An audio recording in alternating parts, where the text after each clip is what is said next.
Welcome to Big Creative, the podcast where we talk about work outside of work like a couple of jerks.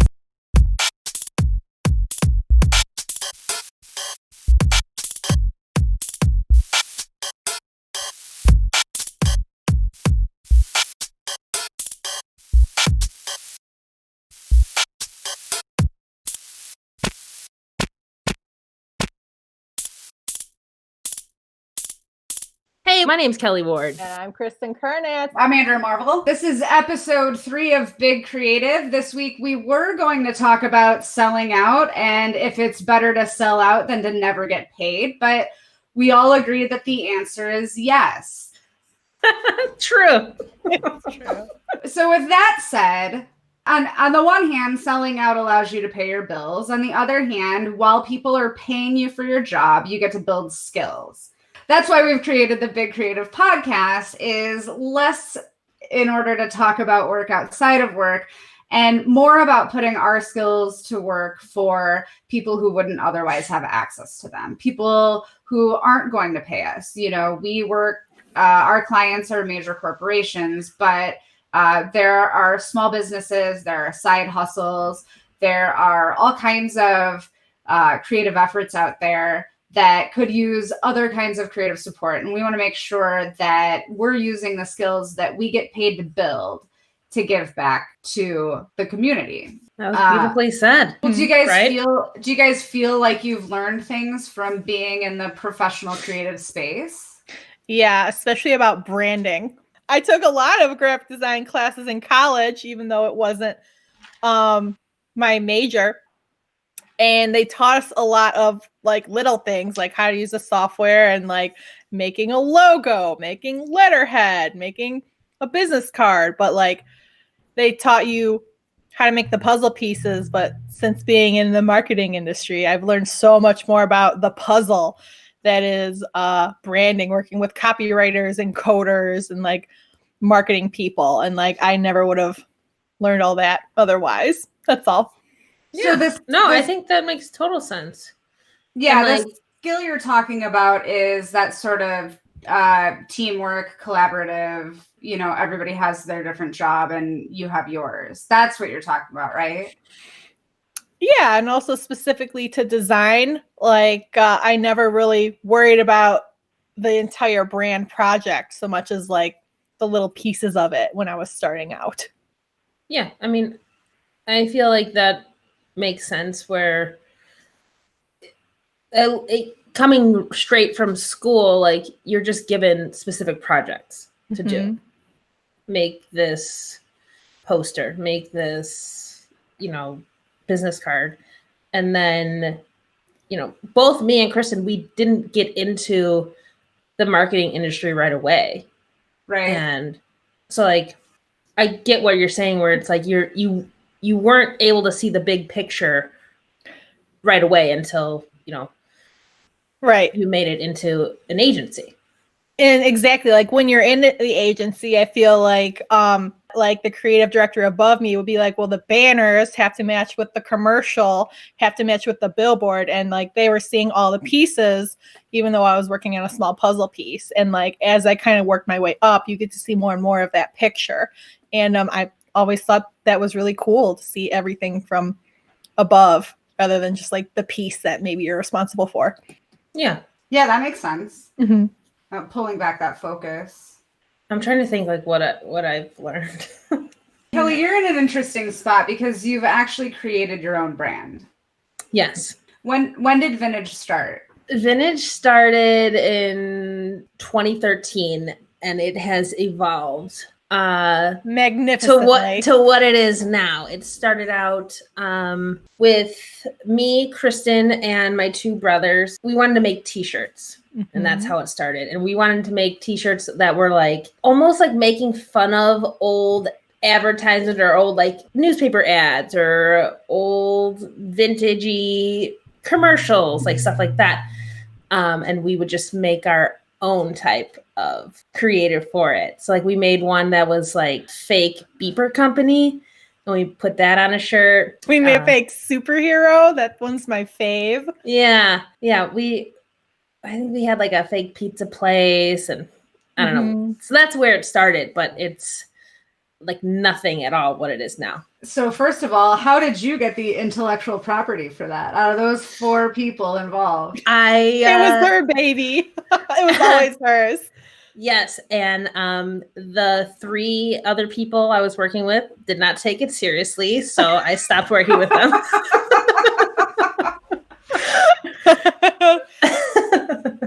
Yeah. So when you started it, you wanted to make t-shirts and you wanted to sell them? Yep. Now Didn't sell many. No.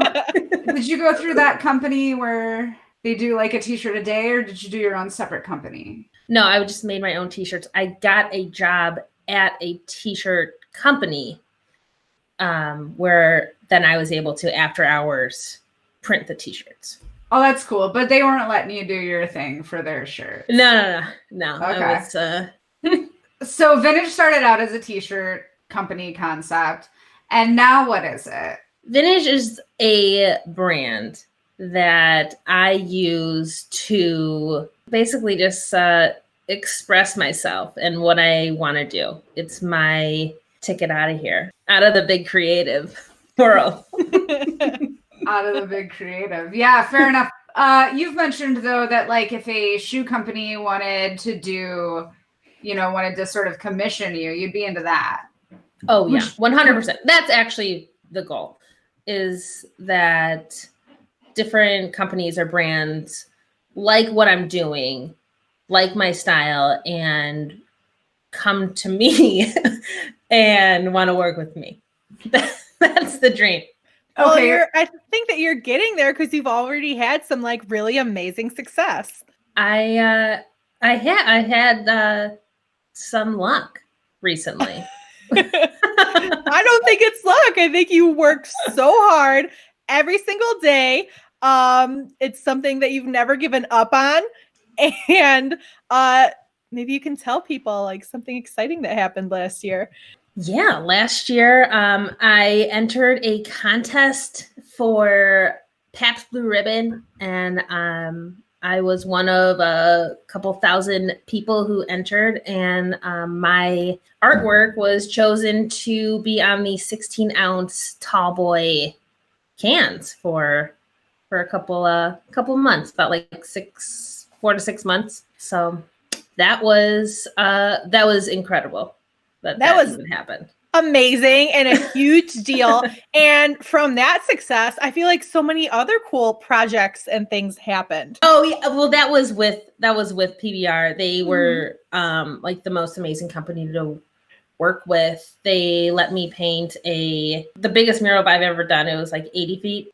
We had a art show out in LA that they flew me out for. I had 2 art shows, one in Chicago. I did a jean jacket with them. It was cool. Like they really invest in art and music, and yeah, they were like the best brand to work with.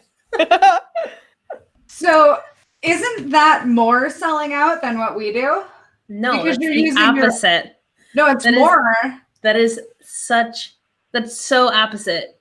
Because you're using your own art for somebody else, as opposed to using their art for them. No, But I think no, I think it's different. I think I'm using my art. They're paying me to do the art. Yeah. I feel like when bands get accused of selling out, it's when they're like when they made it. No, if you make it, then you make it. I think when they get called out for selling out, it's when like kind of a cool band that never sold out, you now hear that song in a commercial. And then it's like, oh, you're using your art to sell something. So that's my goal, I guess. I guess my goal is to sell out then. Yes. I mean, and I think that's why we wanted to make this episode. It was because I think all of us feel that actually we haven't sold out. We're just doing a job, and we're building careers within our job. But ultimately, if someone would pay us a lot of money to do exactly what we wanted, we would take it. In a heartbeat. Definitely. Totally. Because you're not looking to have a t-shirt company again, like a small nickel and dime t-shirt company. You're looking for a well-established t-shirt company to say, hey, make us some designs. Yes, that's exactly what I'm looking for. And I always said when I was in music, I always said, if somebody wants to pay me to use this in their commercial, they can have it. Not they can have it, but take the money. They can pay me. Yeah. Yeah, I'll take the money. Yeah. Okay, so I'm going to go in a different direction.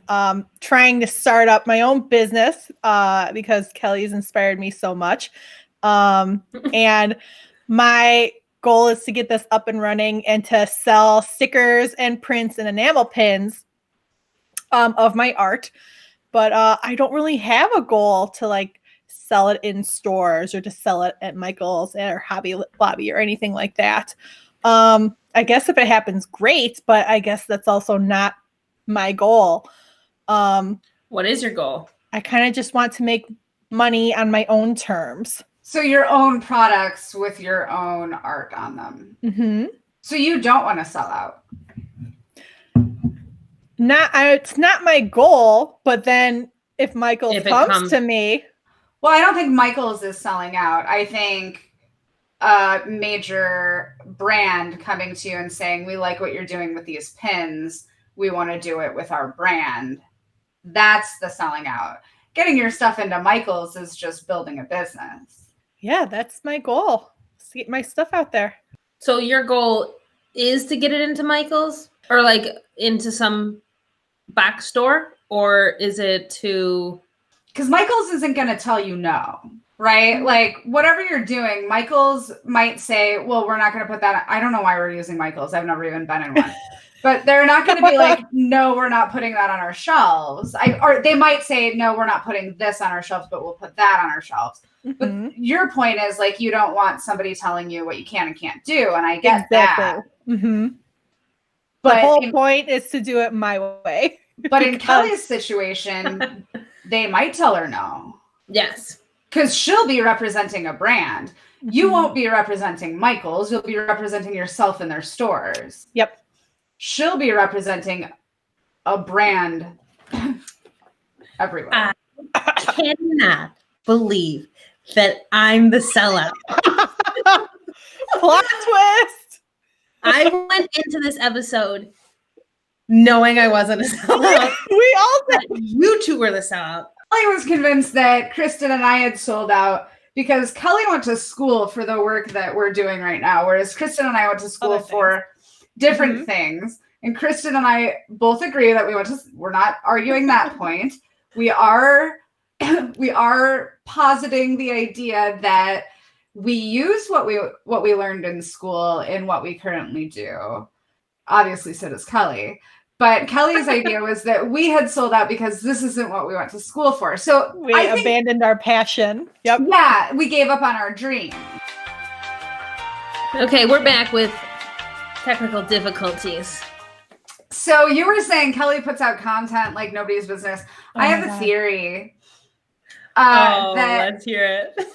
I think that vintage is a hook for Kelly to hang her need to create on. Like the idea that she's creating content to support vintage, I think is actually backwards. I think she created vintage to be like, no, I have to make this thing right now. Like, oh, I have to make a wrestling championship belt. Oh, I have to make a globe. Like really she wants to make a globe, but she's like, no, it's vintage's fault. Trying to brand her weird crafting hobbies. Like today I'm making a belt out of cardboard. Buckle up. I think it's an excuse. What does that mean? That's very interesting. An excuse I've had for 7 years. Because I feel it's brilliant, but I feel like you can't help yourself. Like you've got to create. And that's true. And you and I had this conversation about, you versus when I was blogging and like why we do it. But I really think that you just have a need to create. Yeah, I 100% agree with that. I have a need to create. Like sometimes we'll be texting and she'll be like, gotta go, gotta make a TikTok. Yes. It's it's like it has to get out of me. I don't know. Yeah. I don't know why, but yeah, I mean, I would say like the most unhappy I am in a job or in my past jobs is like when I just was not creating at all. Mm-hmm. I was still in like some kind of a art-ish field, but like the ones where I was not creative or not creating, like it killed me to go every day. So when you worked at the print shop where you learned a lot, were you not creating in your personal life? No, it was more just like literally making dumb pictures for the internet.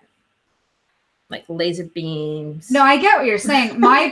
My point is that since you weren't being creative at work, you didn't overcorrect at home. Yeah. Do you feel like you're more creative at work now and that kind of fuels what you do at home? No. Right. No. Okay. Okay, I won't elaborate. No, I mean, you can elaborate. Because last week you said that what we do, you said it uses a different part of your brain, and that the best you could describe it is putting together a puzzle. And I thought about that a lot because, and this is, I'm not being like elitist in any way, but I don't think that metaphor works for somebody who hasn't put together a puzzle. Wow. Or hasn't put together a puzzle recently. Like, I mean, we all just had COVID. Did everybody put together puzzles during COVID? I actually haven't. I played Animal Crossing like everyone else. Okay, I did a lot of puzzles, and I really liked your metaphor because it really forces your brain to think in very different ways when you're putting together a puzzle. You know, you're separating by color, you're separating, you know, you're focusing on shape, you're focusing on, you have to like pull in and out of what you're thinking about, and you have to, yes, you look at the big picture, but you're looking at these tiny pieces, and there's that whole spectrum of what your brain is doing when you put together a puzzle. And I feel like if you haven't put together a puzzle recently, and then you hear the metaphor of it's like putting together a puzzle, you're thinking like a child's puzzle where there's like 6 pieces and it's like, you know, like 2 columns, and you have the pieces, you just have to snap them together. Mm-hmm. But I think what we do is more like a 1,000-piece puzzle. Is that what you meant when you said it? Yeah, no, I wasn't picturing like, you know, the 6-piece puzzle. I don't know. I don't really know how to explain it, but there's just like a lot going on, and you have to keep them all within like, you know, this restraints, and it has to work and look good. So basically you have to look at one thing 7 ways. Yeah. Like that's what you're getting at. Yes.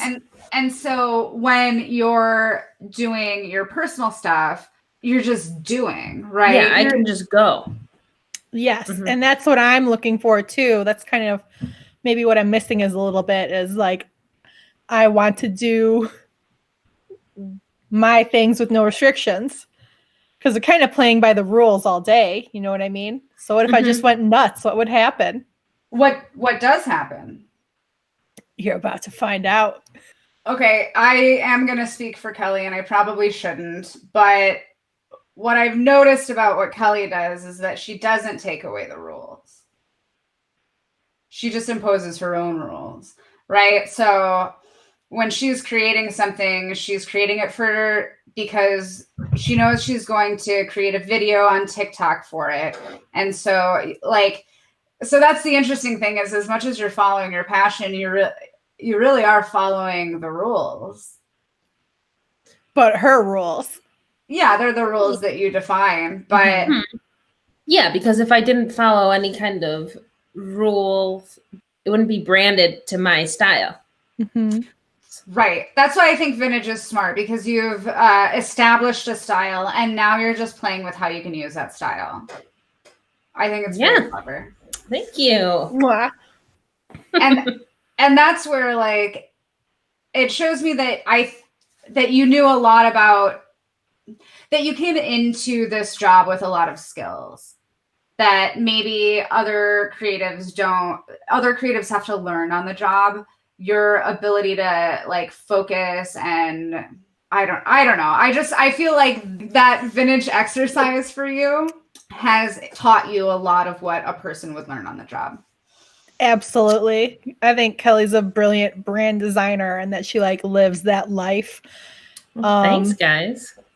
And I think 1000% she learned, you know, some stuff at work and learned a lot of it by hand and like creating this brand that she owns. So good things have happened because of it. I think more good things are going to happen. I don't know about that. Thank you, Kristen. And thank you, Andrea. I'm skeptical. Wow. But I think you're right. I think there's something about, it's almost like since I have been working on this brand for a couple of years, I have been like, I had to pick up things on my own outside of work to try to make this brand work. Even if I didn't know that I was learning something along the way. Yeah. But by like constantly doing it, it's just Yeah. refining my skill set. Yes. Which I think is so smart. Mm-hmm. So you can learn other things at work. Exactly. Because you already have Like- these things, Yeah. like presenting. Believe it or not, listeners, I am still working on that. No, she's had She's great. one phenomenal presentation, and now that's the bar she's set for herself. No, remember when she presented on it was a digital meeting? She did great on there too. Oh my Did you? gosh. Yeah. I had to do You a- did. I did- I think I told you did. Uh-huh. Yeah, Kristen was in the room. She was shaking. I was like, do I need to call an ambulance? I was getting scared because she was so like physically terrified. It was And it was an online meeting. She wasn't even in front of a crowd. It was just in front of her computer. I was like, it's gonna be Yeah. okay. And if it's that bad, I'll close the computer. Like I promise to cut you off if you get really dumb. yeah. Were you shaking when we just presented? No, I wasn't shaking. I like practiced for 2 hours beforehand, and I got very, very red, like instant heat Oh. radiating off my body. That's But a secret we hadn't shared yet. yeah. I don't think that you're a bad presenter. I think you maybe get nervous when you have to be a very, very corporate presenter because I think you psych yourself out and you're still amazing, but your appeal is that like you're very cool and very, I don't know. Nobody thinks that about you. Thank you, Kristen. I think you think you can't do it for some reason because that's not your brand, but Yeah,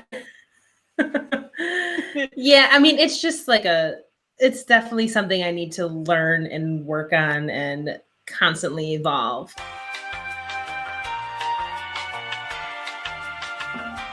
Hey guys, welcome back. We have had another run-in with technical difficulties. Everything's fine. We're back. All right, what are we talking about? I got a question for you guys. Yeah, go ahead. You guys were asking about my outside creative life. Andrea, what's yours? What's your outside creative life? How do you keep it strong? Or do you not? Or are you just, you sign on to work and that's your creative? Well, I don't know. I had the second job for the Good News people. And so I got to go to community events and write about those. The coolest part for me was getting to call people within the community or sit down with them and do interviews and just tell the stories of their lives. Again, I'm a storyteller. So in a way, my opportunities are broad. You know, like, I don't know if people would think that covering a community event is creative, but it felt that way to me. Oh, sure. Especially because you want people to read that story, right? Sure. Or read the article. So you have to you do have to make it creative. Yeah, to me, it's kind of all the same thing. You're taking those blocks and building something out of them. So yeah, I would say, music was my big outlet for a long time. I love music. I was a drummer, and it's one of those things where you are being creative, but it's one of those things that lets you turn off your brain and just let your body work. There's something I really like about that stuff. So not having music has been a little bit difficult. It was really fun to play around to make that intro drum beat, though. Like that was. How good is that drum beat, though?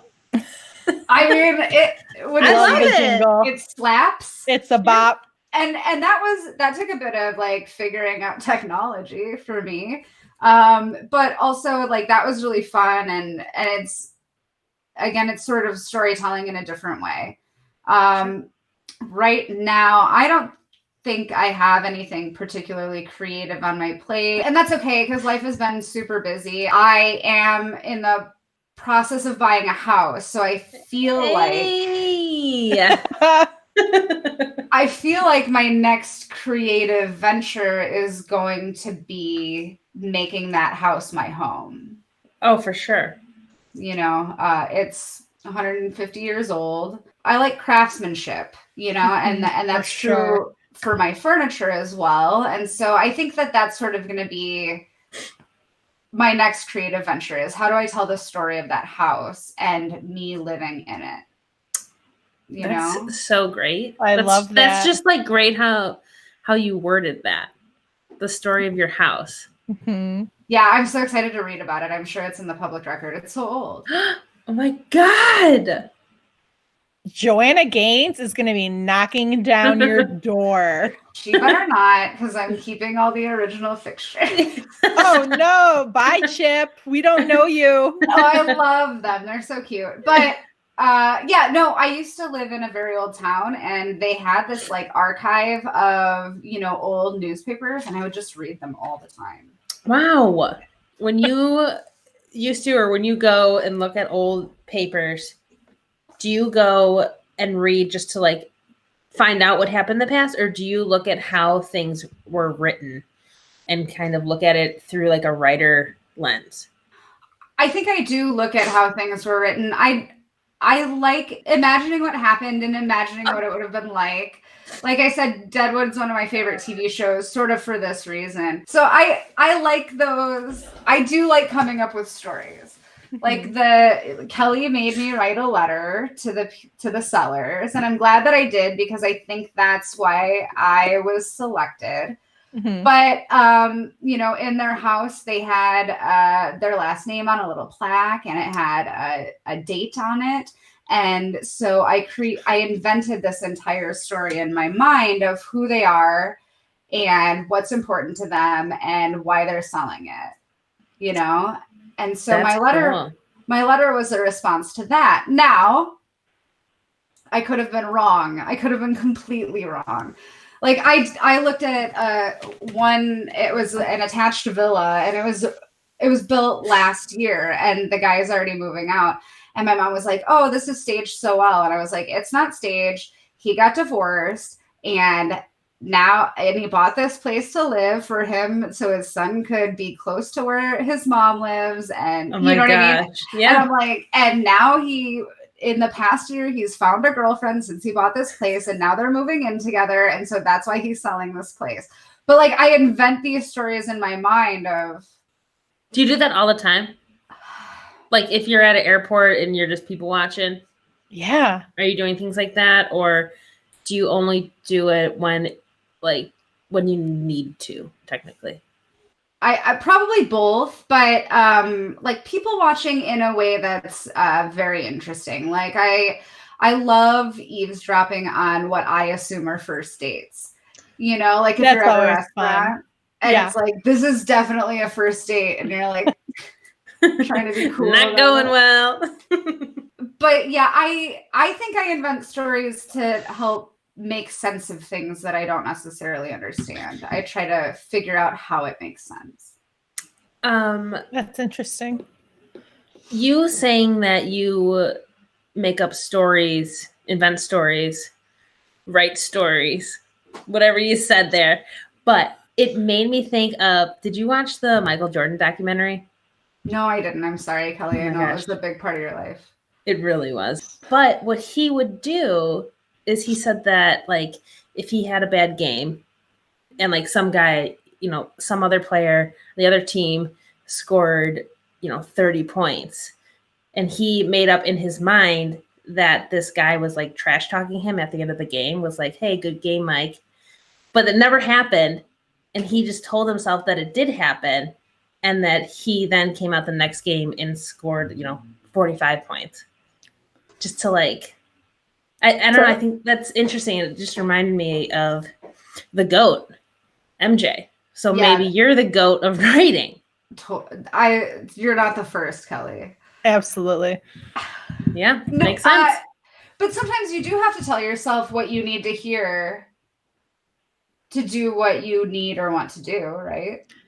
Absolutely. Like, Well, that's where I he's think coming from. telling yourself what you need to hear is different from creating a backstory on someone. Oh, sure, absolutely. But, like, in a way, like, that's what he was doing. He wasn't like, okay, I gotta, this guy scored this many points. Now tomorrow I'm gonna come out and score 45 points. He made up that this guy, like, gave him a dig at the end of the game. Yeah. Yeah, because that's what he needed to do to get fired up about it. True. Like, for him, on the one hand, it was enough that he got outscored, but on the other hand, it couldn't be enough. True. Right? Mm-hmm. No, yeah, that's an interesting insight from the GOAT. Yeah, do you guys not make up stories? I make up conspiracies. I so Well, hold up. In your personal life or for things that don't involve you? Yes. Both? I guess I kind of like you. I kind of like making up ridiculous scenarios if I see a couple or if I see something interesting. I don't really think of it as storytelling. To me, it's just kind of like making something spicier than it is to get through the day. I don't think I do it as probably beautifully as you do. That story about the family and the dad in the house and the sign was all really nice, but that was not nice. It was so mean. I felt terrible. Like, it was nice. It was everything in my brain, and it was well written. Yeah. If my mom hadn't pushed, like, I didn't ever want to let that out of my brain, and now I have let it out to you guys and the world now and the internet. Oh, but so how do you? This is not about Big Creative at all. But how do you handle things you don't understand? Like, something, if you see something that doesn't make sense to you. In general? Do you just assume that it doesn't make sense? Because I do that in the city. Like, in the city, if it doesn't make sense, that's how it makes sense. But I feel like outside of the city, if it doesn't make sense, then it's just something that I don't understand. I need I need like an example. Like one time I had like the day off. It was a weekday, but it wasn't meat special day at the grocery store, and it wasn't seniors day at the grocery store. But when I drove past the grocery store in the middle of the day, it was packed. Like, the parking lot was packed. And this was like pre-COVID, when that happens all the time now. But like, it was just so weird to me that the parking lot of the grocery store would be open at this time on this date, or would be so full. Yeah. And, so my mind's racing through it. I like try to come up with how something makes sense. Yeah. I'm going to go ahead and say, no, I probably don't do that. Yeah, I know. I can see you just taking it as it comes. Like, well, there that is. Yeah. No, I think our brains definitely work different. You don't care to know how it makes sense. Doesn't matter. No, there's too many things. Yeah, you're probably right. I mean, you're right. I'm not right. But that's how your brain works. Honestly, I think it's that I don't care. Like, I'm just so easygoing, Like, and it's like, if I whatever. cared, if I drove past that grocery store and I truly cared, I would Google it when I got home. I would check Facebook. Like, Neither yep, one of you, if you guys both cared so much, neither one of you would go in. no. I know. Am I going to go out of my way? No. And I kind of wanted to, and I knew that if I did, I would get to the bottom of the mystery. But are you into Sherlock Holmes at all? 'Cause The books or the TV show? Or in general? the general idea of Sherlock Holmes. Okay, but I like a mystery. that's what I'm doing when I'm telling myself stories, is I'm like going through all the possibilities, getting rid of everything that doesn't fit, and then telling myself the things that do fit are the story. I feel like I see you in a whole new light. Like, that just makes so much sense to me. Like, yeah, that is how your brain works. That's not how my brain works. But like, that is you. Does it get exhausting at all? Completely. Try sleeping. I don't. I mean, I feel like none of us sleep. Someone always texts me back at 3 a.m. One of you is always up. I am. Well, wait. I wanted to ask you if it is tiring for you to like constantly be trying to figure things out all the time. Yes, it's exhausting. Because I feel like sometimes it gets exhausting, other times it doesn't. But when I'm just going through my everyday life, driving here or pre-COVID, eating in a restaurant, looking at a menu, I'm constantly looking at things from a design perspective. Absolutely. Okay, so I love this. So I'm less mentally ill, or you're more mentally ill, but I feel like right now we're meeting in the middle. So when you look, is that exhausting to look at design all the time? My family gets so mad at me every time we go to a restaurant, and I always talk about how the menu sucks. Like, when we're sitting down, they're like, please don't tell us about the menu. We do not care. We're going to look at the same menu as you are. Like, it doesn't matter. I'm getting the cheddar biscuits. I do not care.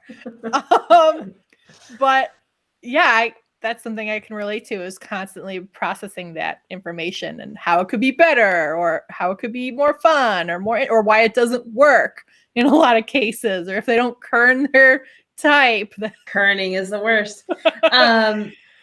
But yeah, I wouldn't say it's exhausting, but it's just always something that's happening. Yeah.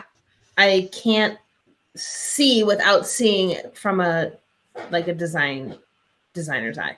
And so you're always seeing how a thing either works or doesn't work. Kristen's description was fairly formed. Do you guys apply the same amount of mental effort towards function? Well, I don't remember because I'm not out in the world anymore. You know what I mean? Like, but if you drive past the mini mall and you can notice which one has like the boring red typography sign, Cleaners, or which one has a fancy branded sign, maybe the Salon or something like that. I'm thinking, why do they need messaging? Why do they not? This person paid more for this, but doesn't matter. And it's interesting for me to see which one has a good sign and which one just has the big red letters. And that's almost everywhere I go. Mm-hmm. Yeah. And like from that example, Andrew, you're talking about the cleaner's sign getting the job done. Or what did you mean by There's a subreddit, and I haven't been on Reddit in so long, but I think it's called, isn't it called like bad design or something? That can't be it. Those are funny, where it's like accidental things, or like stairs that lead to nowhere, like where the stairs go all the way up, but there's a ceiling. Or like if a bus door opens and it shortens a word and it makes it a swear word or something like that. I love those because those are all like unbelievable scenarios. Like, why did this happen? Yeah. Those are fun. And yeah, the bus example that you're talking about is they didn't think enough. No. But that sort of goes back into the puzzle pieces of creative, which I think is, within what we do, we have to think about how these things work. Back when I was doing an in-store marketing piece, we would make mock-ups to make sure that it would work within the die lines. And I think this goes back to what I was saying earlier about you, Kelly, is that working within limitations and pushing yourself within those limitations is something that you learn in big creative, working in big creative. When people are paying you to do really great work, but they're being restrictive about how you can do that work, and you have integrity as a creative, you're pushing yourself because you can't push those limits. So you have to push yourself and your concepts, and you know what I mean? So that's something that big creative forces you to work within. Absolutely. And so that's something that you can take into your personal creative life, is you can remember that those restrictions exist, and you can create those for yourself so that you have these places to push yourself. But I do think that until you learn how important those boundaries are, your art will be masturbation. No, but your art you won't do that for yourself. And that's what's interesting to me, Kelly, about what you've done, is that you do that for yourself. And I don't know that you learned it through working.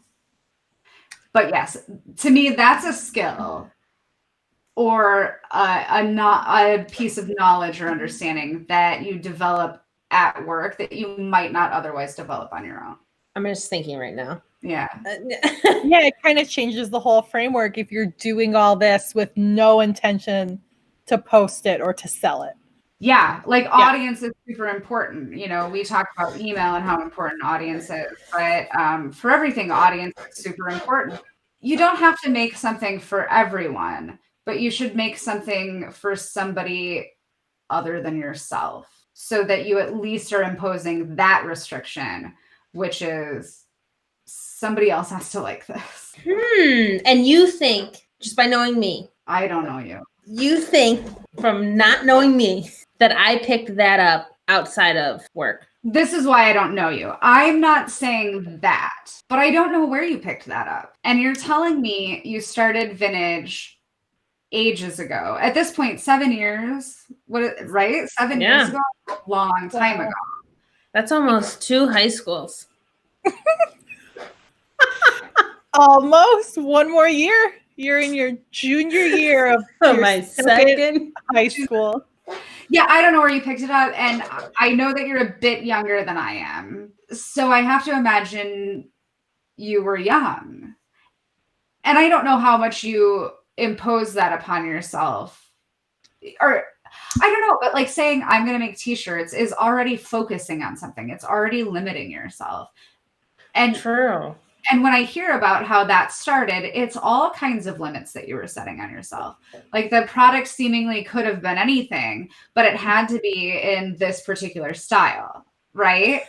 Yes. I don't know. Otherwise, how could you get started if you could make anything? You have to narrow it down. Mm-hmm. Exactly. Otherwise, you allow yourself to overwhelm yourself. Mm-hmm. Yes.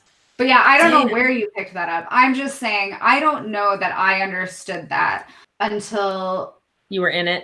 Until I was a professional creative. Even when I was a traffic manager, I don't know that I understood that. And I'm sure, again, I've always been a storyteller. So on some level, I always understood it in terms of storytelling, but I don't know that it ever occurred to me. But but anyway, so that's a piece of knowledge or understanding or whatever that I think most people don't get until they work. And I think a lot of it is a lot of the things that we learn from big creative, I think just comes with time too. And being in the ring and picking up from this person or studying how this person works or collaborating with these people. And it's just like, it's almost like once you're in the industry, you have the choice to like become a sponge of like whoever you're working with or where you're working. And like, you're able just to pick up things from here, you pick up things from here. And like, it becomes like your bag of tricks. So this might be obvious to some people, but Kristen said it last week and it struck a chord with me because I remember learning it. But Kristen said last week that sometimes you have to show people why their idea is bad. 100%. But I was a copywriter for probably a couple of years before I learned that. And I learned it from an ACD. She was my art director partner on the project. And our creative director had this horrible idea. And my reaction was, no, absolutely not. And my creative partner started making it. And I was like, what are you like this? Am I crazy to think this is a terrible idea? Like, why are you making this? And she said, no, it's a terrible idea. And he'll see it as soon as I show it to him. Ooh, like, let's get it out of the way. Yeah. So she made it and she showed it to me. It was like, yeah, no, that doesn't make any sense. And I was like, but it was a lot of work to show them for him to realize it didn't work at all. And that's a lesson that I've had to learn over time. And that's something that I don't know that I would have learned on my own. That's a tough lesson. It's not intuitive to me. Like, to me, good and bad ideas can be talked out. You know, in a perfect world. Yes. Yeah. Well, like, you would explain to me why you see something the way you see it. I would explain to you why I see something the way I see it. And then we would come out of it with something probably better than either of us saw it. Yes. But we would find the holes in each other's ideas. Like, in my world, that's how it works. It would have never occurred to me to show somebody what we could have a conversation about. But it's way easier. It saves time in the decision process. Ultimately, and it saves a lot of that mental effort. If you know it's a bad idea, you can just whip it up because you already know. You're Sherlock Holmes in every briefing you get. Like, oh, I'm exhausted just thinking about it. Mercy. Can't do it. Yeah, so that's something that I've learned that I don't know that I would have learned. And you can use that in life, obviously. I think the reason I wanted to talk about what we learned is because on the one hand, you can use what you've learned to further your career if that's something that you're interested in. You know, you build the rights. You're at the level you're at, and the next level probably requires a skill that you don't have. So you focus on that skill, build that skill, and then you can move up. But also, when you go into a tennis shoe company and say, I'm going to design some shoes for you, you're going to know how to do that. And you're going to know how to make sure that you're restricting yourself, not just to a shoe, but to like, what is this shoe doing?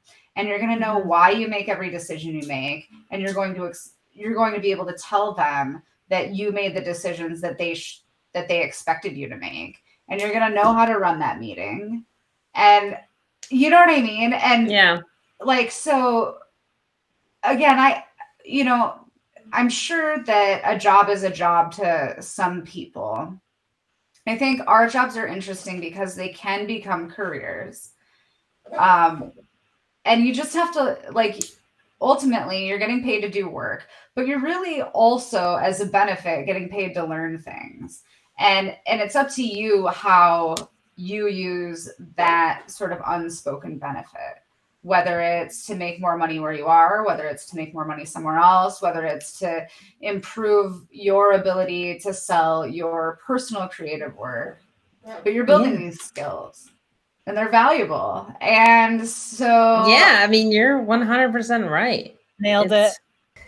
So next week, we're going to do something interesting with our skills that we've built. And we are going to have a guest on who owns a small business. And we're going to learn about that business. We're going to learn about the business challenges and objectives. And we're going to sort of create our own brief and play around with the skills that we have and come up with something. We won't know until we know what those challenges are. But so moving forward, that's going to be the meat of Big Creative, right? Yes, we're, obviously we're discussing work outside of work, but we are hoping to help smaller companies with their creative work that they wouldn't have access to, couldn't afford, and we're going to lend our knowledge and help some people out if they would like it. They will. And mostly it's just to have fun. And here's something that I've thought of, even though Big Creative isn't necessarily a big thing. Even if they don't like the work we do for them, they do get an episode to talk about their business. Ta-da! And we get some practice. Right? It's the consolation prize. And then for us, we get to have fun. Kelly and Kristen and I work together in a technical sense, but we don't really work together in a practical sense. I've done one project with Kristen. I forced Kelly to do a lot of projects with me, but so true. But we don't work together all that often. And then the two of you probably don't work together much at all. Never. Yeah. I can't think of one professional project. Because you're both on the same side of it. Yeah. So this is going to give us a chance to work together and honestly just have a lot of fun coming up with fun ideas that hopefully will be helpful. Yeah. I think it's going to be great. I'm excited to do this. I'm excited to learn about other companies, what they do and how we can help them. And what their challenges are and what they've learned along the way. And yeah, definitely. So I'm looking forward to next week. We'll have our first guest. If you have a small business or a side hustle, or if your band is releasing an album or you're an independent filmmaker and you would like an episode on Big Creative, but B, some fun creative work that you can use or not, we would love to talk to you. So shoot us an email. At bigcreativepodcast@gmail.com. But let us know. And we would love to work together. We would love to partner with you. And we will take the work seriously without taking ourselves seriously. We're going to have a good time doing really good work. Yeah. Can't wait. So thanks for joining us for episode 3. This is what we're doing after selling out a little bit and not selling out enough. Did we sell out? One of us did, for sure. One of us will. No, thank you. This was fun. Thanks a lot, guys. Thanks for joining us. We'll see you next time. And find us on social media. Bye. Bye.